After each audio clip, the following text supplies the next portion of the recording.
Mr. Dunn's running for Senate. And Mr. Dunn, Jerome Dunn, is relatively new to campaigning. But the 39-year career educator and assistant superintendent of Elizabeth schools is taking on a veteran of the art, the influential 34-year legislator, Democratic leader Ray Lesniak. Senator, you have a primary fight on your hands. Well, I do, and I'm looking forward to it. Lesniak says the last time he had such a challenge was in the early 80s when he ran against the Union County Party organization. So at that point, you were the underdog?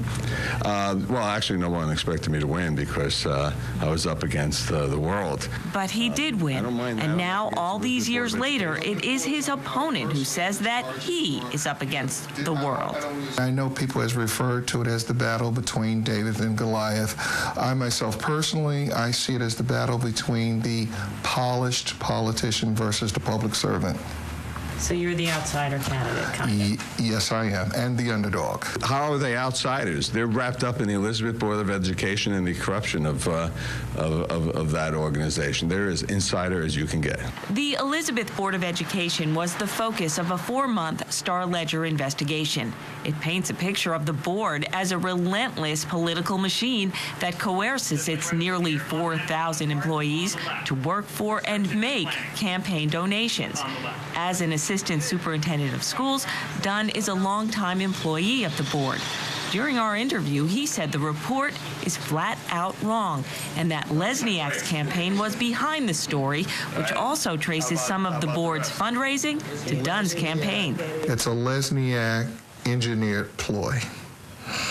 Okay. And fact by fact, you would say in this I would say fact by fact. In other words, if it were so, do you think that people would not be in more trouble than they are or whatever? Lesniak has accused Dunn and his assembly running mates of failing to file campaign finance reports. Where the money's coming from, we have no idea because they're not filing any reports. They're breaking the law there.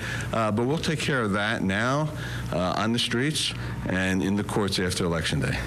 In the courts? Well, we've tied up their accounts right now. They're frozen because they've absolutely violated the law. They may be frozen, but Dunn, who denies Lesniak's allegations, says his campaign is going strong. Now he has a real challenge. So that's why all this is being done to take away and distract from our campaign. Hello there. Hello. You know I'm Ray Lesniak, right? Campaigning for me, right? We're going to win this election? Yes. Historically, turnout for legislative-only elections is very low, a trend that tends to hurt incumbents, like Lesniak and his assembly running mates.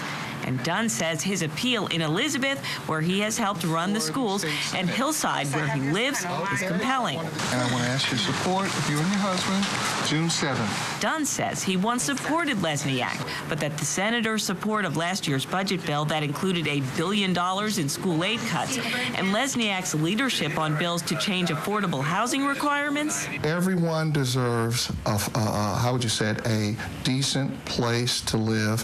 Has hurt him among the 20th District's working-class voters. Dunn would not speak in negative terms about Governor Christie's role in school aid cuts and the push to change affordable housing rules, but Lesniak was quick to take aim at the governor. We're fighting back, and right now I believe we have the upper hand. But Lesniak says Dunn and his running mates embrace this governor, and on this score, Lesniak says the voters of the 20th District are bound to, once again, support him. Marie Denoya Aronson, NJM News. Appreciate everybody else.